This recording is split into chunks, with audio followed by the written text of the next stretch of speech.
Hello, AP Government students. Let's talk about your trifold.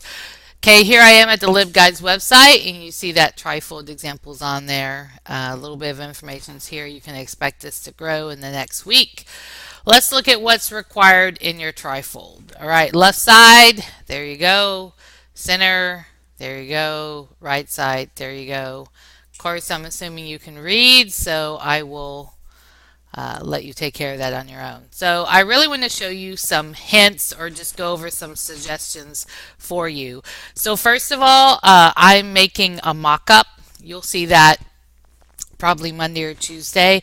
And I just want to let you know that through experimentation, I found out that on any one side, the left, the center, or the right, it's pretty hard to fit more than 4 pages landscape or 3 pages profile. So on that, which means that you may have to be kind of succinct. Okay, so anyway, so let me go over and kind of show you a little bit more about what I'm talking about. Here on home, I feel pretty comfortable. You know, I'm here in Microsoft Word 2010. I feel pretty comfortable. You know how to do stuff here.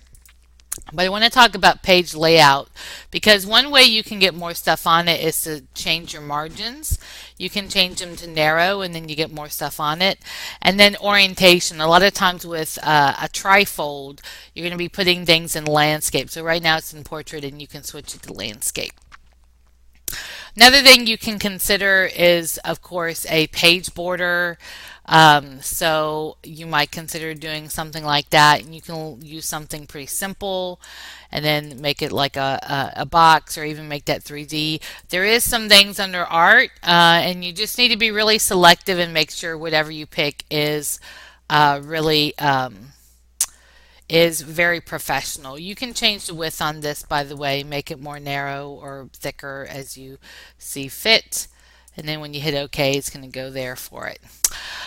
So one thing I want to show you up here is also under page layout is right there. If you click on that, thinking you may not know this, but and you click on layout, you see how it says vertical alignment top? Well, I can put vertical alignment in the center, and that's going to apply to this whole document.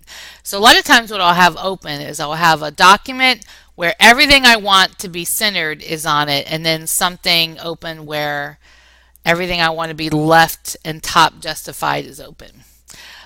So I'll show you what that looks like. So now it's in the center. Doesn't matter what font I pick. A lot of times people try to guess and hit enter or down.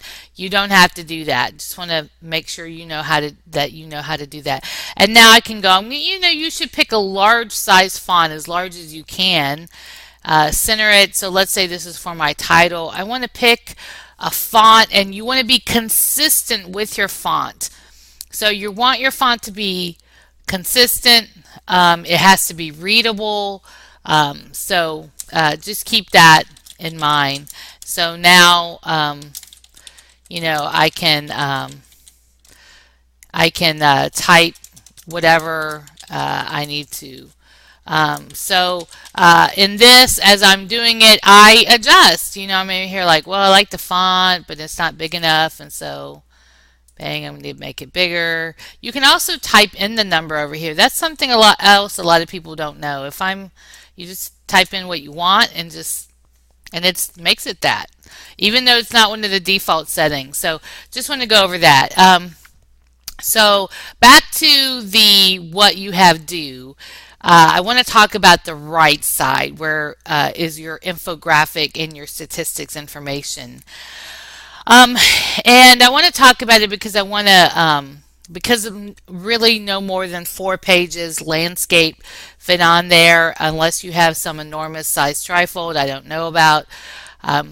What you might consider doing is putting your 6 just facts all on one page. And then that leaves you with 3 pages for your 4 infographics or your 4 charts.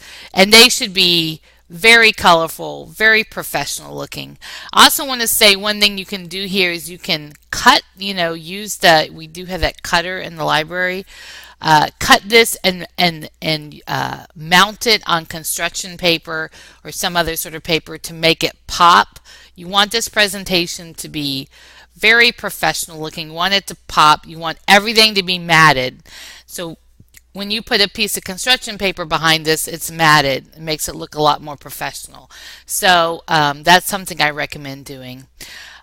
You'll see my example. It's kind of, I would say my example is going to be a minimum example. I know you can do a lot better than mine, but it just gives you something to go by. And you'll see that in your class, and I'll take a picture of it and put it on the LibGuide. So until then, contact me if you have any questions about information or research, and I will talk to you later.